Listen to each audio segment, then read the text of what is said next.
Finally आ ही गया ये long awaited long weekend. Independence day के साथ सैटरडे संडे मिलके बन गया एक परफेक्ट छुट्टियों का मौका। तो हमने सोचा चलो निकल पड़ते हैं royal city of Karnataka Mysore. 5 घंटे की ड्राइव के बाद फाइनली हम पहुंच गए मैसूर और पहुंचते ही हमने होटल में चेक इन किया। होटल में एंटर करते ही ये बहुत ही ब्यूटीफुल मैसूर पैलेस की पेंटिंग हमें नज़र आई और तरह तरह की कलरफुल पेंटिंग्स जो थी वो लॉबी में हमें दिखाई दे रही थी, जो बहुत ही ब्यूटीफुल लग रहा था। लॉबी के कॉर्नर पे एक छोटा सा शॉप एरिया भी था जहाँ से सोवेनियर्स, साड़ीज़ और मैसूर सिल्क सूट खरीदे जा सकते थे और जहाँ पे हमने शॉपिंग भी करी। और बस फिर थोड़ा बहुत फ्रेश होके हम निकल पड़े लोकल मार्केट एक्सप्लोर करने के लिए। तो सबसे पहले हम निकल पड़े यहाँ की मेन अट्रैक्शन देखने के लिए, मैसूर सिल्क। हमने अपने कैब ड्राइवर से पूछा कि हमें शॉपिंग के लिए कहाँ ले जाओगे, तो उसने क्वेश्चन किया आपको गवर्नमेंट मार्केट जाना है या प्राइवेट।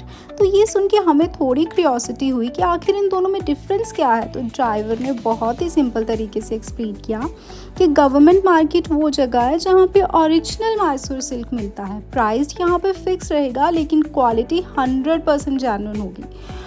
और प्राइवेट मार्केट में वैरायटी तो काफ़ी मिल जाएगी, बार्गेनिंग भी कर सकते हो, लेकिन कभी कभी यहाँ डुप्लीकेट सामान भी मिल सकता है। तो उसकी बात सुन के हमें क्लियर हो गया कि अगर असली मैसूर सिल्क लेना है तो गवर्नमेंट शॉप ही बेस्ट रहेगा। तो फिर क्या था, हम निकल पड़े गवर्नमेंट मार्केट की तरफ। वहाँ पे मैंने बहुत सारे अलग अलग जो थे सूट्स ट्राई किए, साड़ीज़ ट्राई की और लिटरली बहुत ही ब्यूटीफुल थी।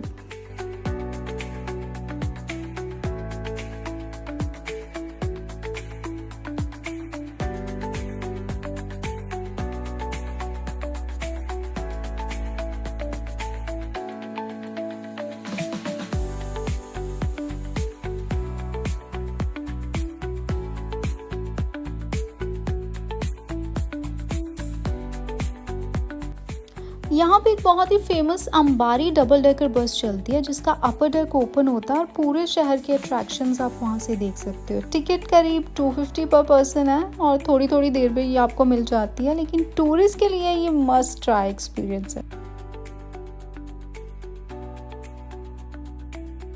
तो बस डिनर विनर करके पान वान खा के हम चले गए अपने होटल वापस, क्योंकि कल मॉर्निंग जल्दी उठना था और यहाँ का एक बहुत ही फेमस टेम्पल है वो देखने के लिए जाना था।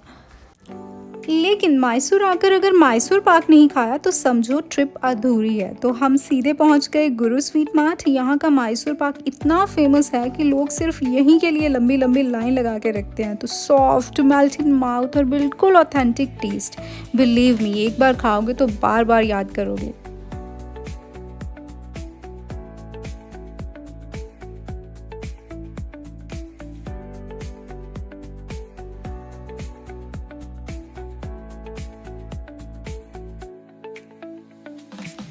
तो अगली सुबह जल्दी उठ के नहाए धोए, ब्रेकफास्ट किया और ब्रेकफास्ट करके निकल पड़े चामुंडेश्वरी टेम्पल के लिए।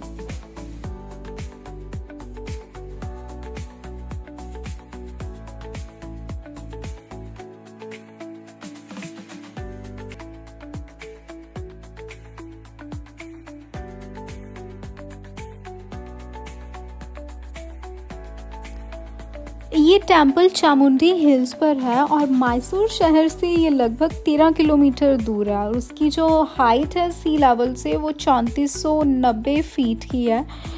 यानी इतनी हाइट पे पहुंच के मंदिर से आपको पूरा मैसूर शहर दिखाई देता है, चाहे वो पैलेस हो, चाहे वो ज़ू हो, चाहे वो और भी काफ़ी कुछ अट्रैक्शंस आपको इस हाइट से दिखाई देने वाली हैं। तो चलिए चलते हैं।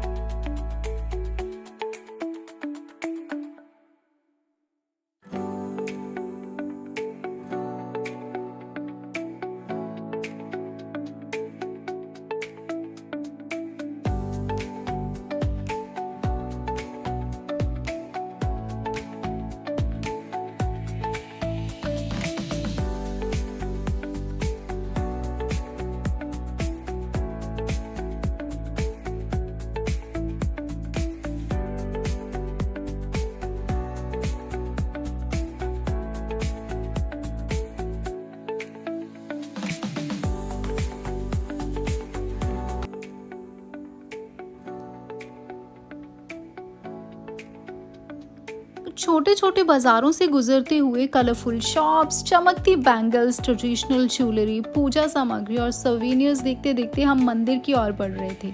हर एक कदम पर कुछ नया दिखाई दे रहा था और माहौल इतना डिवोशनल था कि खुद ब खुद मन में भक्ति का भाव आ रहा था। और आखिर हम पहुंच गए मंदिर के गेट पे, जहां पहले से ही लंबी लाइन लगी हुई थी माता जी के दर्शन करने के लिए।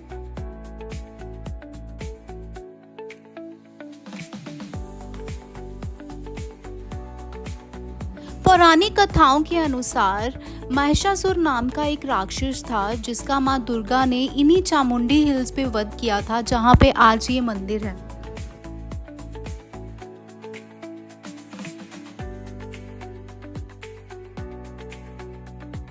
ये स्थान एक शक्ति पीठ है। ऐसा बताते हैं कि इस स्थान पे माता सती के बाल गिरे थे।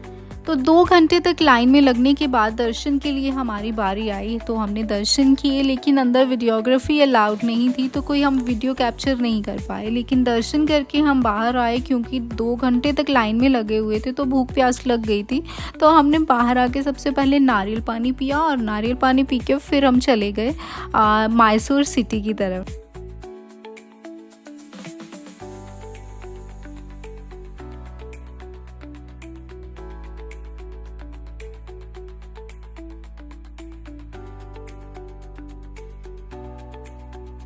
और जाते टाइम तो और ज़्यादा भीड़ हो गई थी, इतना ज़्यादा ट्रैफिक हो गया था कि ट्रैफिक से निकलना ही एक टास्क सा लग रहा था। रास्ते में एक जगह पे रुक के एक व्यू पॉइंट था, वहाँ से हमने मैसूर सिटी का एरियल व्यू देखा और लिटरली बहुत ही ब्यूटीफुल लग रहा था।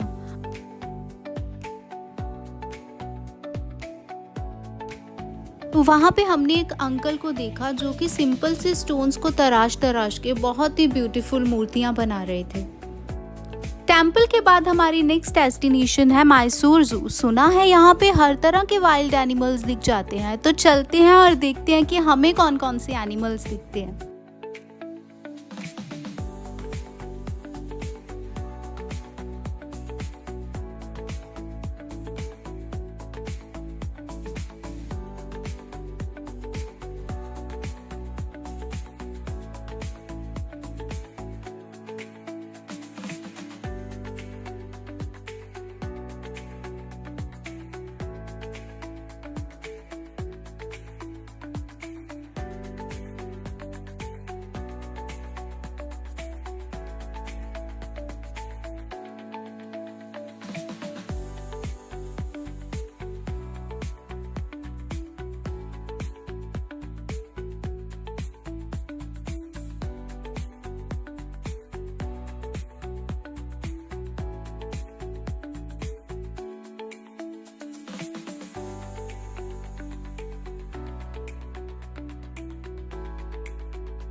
जू के अंदर एक सोवेनियर शॉप भी थी, जहाँ पे बहुत ही ब्यूटीफुल कलरफुल वुडन टॉयज़ मिलते हैं और आप अपने फैमिली फ्रेंड्स के लिए यहाँ से कुछ ना कुछ परचेज कर सकते हैं। तो जू के बाद हमारी नेक्स्ट डेस्टिनेशन थी यहाँ का पॉपुलर मैसूर पैलेस, तो वहीं निकलने के लिए चल दिए। इसका जो आर्किटेक्चर है बहुत ही यूनिक है। इसे बनाया गया एक फ्यूजन स्टाइल में, इंडियन, मुगल, यूरोपियन स्टाइल सबका मिक्स। तो कभी यहाँ आपको मंदिर जैसी कार्विंग्स दिखाई देंगी, कभी मुगल स्टाइल के बड़े बड़े गुंबद, कभी यूरोपियन टाइम की बड़ी बड़ी खिड़कियाँ। तो इसी वजह से ये जो पैलेस है रॉयल होने के साथ साथ बहुत अलग और खूबसूरत लगता है। हाँ, वो बात अलग है कि वीकेंड होने के कारण और 3 छुट्टियाँ होने के कारण बहुत ज़्यादा क्राउड था यहाँ पे। जिस जगह पे हम आए हैं वहाँ पे एक के बाद एक 3D पेंटिंग है, और इन पेंटिंग की खासियत ये है कि जैसे जैसे हम मूव करते हैं लगता है कि इसमें जो पर्सन है वो भी हमारी तरफ मुड़ता जा रहा है। इन पेंटिंग्स को बनाने में कुल 6 आर्टिस्ट लगे थे, जिन्होंने 13 साल में ये पेंटिंग्स का काम कंप्लीट किया था। इन पिलर्स को देख के लगता नहीं है कि ये आयरन पिलर्स हैं, यही इनकी यूनिकनेस है। जब भी कोई पैलेस विजिट करने के लिए आता है तो इन पिलर्स को बैकग्राउंड में रख के फ़ोटो ज़रूर खिंचवाता है।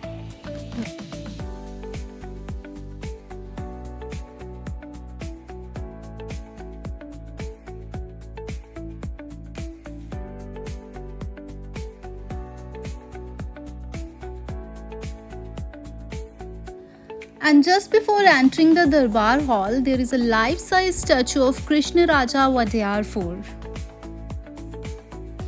और ये जो हॉल आप देख रहे हैं, ये है इस मैसूर पैलेस का पब्लिक दरबार हॉल, जहाँ पे महाराजा लोग अपने सब्जेक्ट से डायरेक्टली मिलते थे।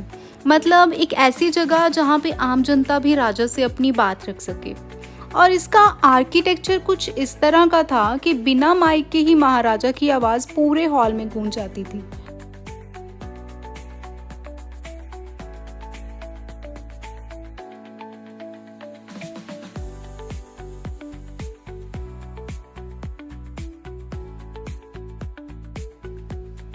और ये था हमारा मैसूर का 2 दिन का ट्रिप, लेकिन असली मैजिक तो अभी बाकी है, क्योंकि कल हम जाने वाले हैं जंगल सफारी के लिए Kabini forest. So stay tuned.